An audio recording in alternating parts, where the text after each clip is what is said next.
Um, well, interesting. I've been thinking about this question of what fear is for years in relationship to the Dharma. And a lot, even on this retreat, at the very beginning, I was meditating on death a lot. My own death, death of people that are close to me, and some fear was coming up. And I actually thought that was a good sign, because I've meditated on death a lot, and like nothing has come up. And I thought, well, that either means you're very spiritually realized or you don't get it. And the option was I wasn't getting it. So the fear was coming up. I thought that was actually quite helpful, and to do it not to scare myself, but to prepare myself, to be aware of that fear comes up. And like for years, in the early days when I was listening to teachings, especially on refuge, so the first thing that comes up, why is the Buddha a reliable source of refuge? 1, the Buddha is free from all fear. 2, the Buddha has skillful means to free others from fear as well. And I thought, big deal. Why, of all the Buddha's fantastic qualities, do they pick freedom from fear as the main, like the very first thing that makes a Buddha a reliable refuge? So I've been puzzling over that for a long, long time. And then, slowly, as my own understanding of Dharma grew, then it got more clear. The Buddha is not afraid of dying. That's impressive. The Buddha can free me from not being afraid of dying. That's good. The Buddha is not afraid of rebirth in the lower realms. Well, I'm starting to get a little afraid of rebirth in the lower realms. Or understanding more. The Buddha, the Buddha has no fear of all the miseries of cyclic existence. Well, that's starting to get more impressive. The Buddha's not even afraid that the Buddha might be distracted by the bliss of liberation and not head off in that direction. So starting to get more and more and more that the Buddha is not afraid, because the Buddha is not grasping at anything that is itself. And so now appreciating very strongly that freedom from fear is a big deal. But clearly I was not so in touch with my own fear for a long, long time. Now I think I am much more. And I realize that anxiety and fear are actually related. I also didn't know that for a really long time. I knew I was anxious, but what does that have to do with fear? So in my own case, well, just to think, the question I'm playing with now is it true? Well, for sure it's true. While there is fear, there is self-grasping. Is it also true that where there is self-grasping, there is fear? It just naturally comes with it. I don't know. It seems like if you're grasping at the self or grasping at anything, and then, attachment we know arises, or then aversion arises, isn't fear kind of mixed up in both of those things there?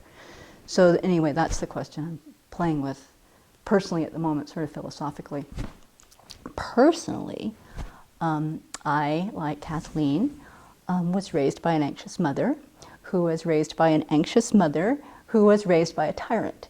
And I think that's also a sign of anxiety. I think when those control freaks, those of us who have that manifestation, are trying to manage our anxiety.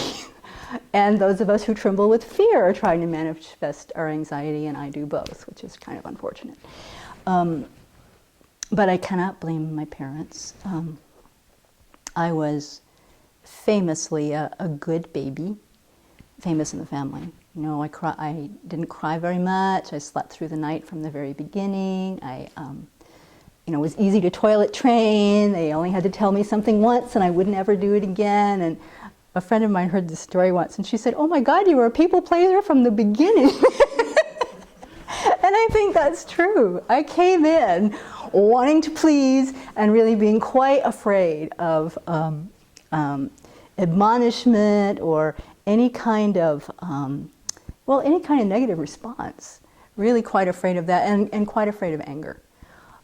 So that is the very foundation, my attachment to my reputation.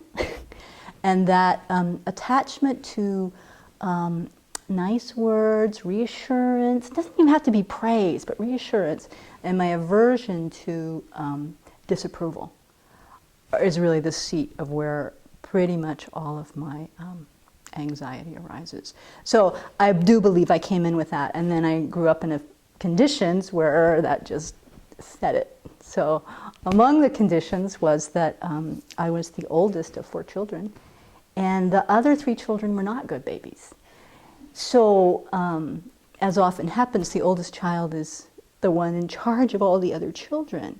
So my anxiety about wanting to please the adults, and these kids are not behaving, and it's my job to keep them in line. So my anxiety about their behavior really got deeply ingrained. And my mom was kind of equanimous with, not with punishment so much, but with, if one of us was in trouble, we were all in trouble. So it was really my job to keep everybody together. She called me the little general after the Shirley Temple movie. So that was a persona I kind of grew up with. And she said it with affection and love, so I thought it was a good thing. So I don't remember being punished as a child. I don't think they needed to punish me because, all I had to do was raise your eyebrow and I'm right there.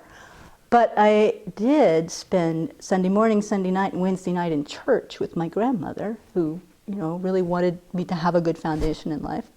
And we had a very gifted, dramatic preacher who preached 3 times a week on what happened to bad people.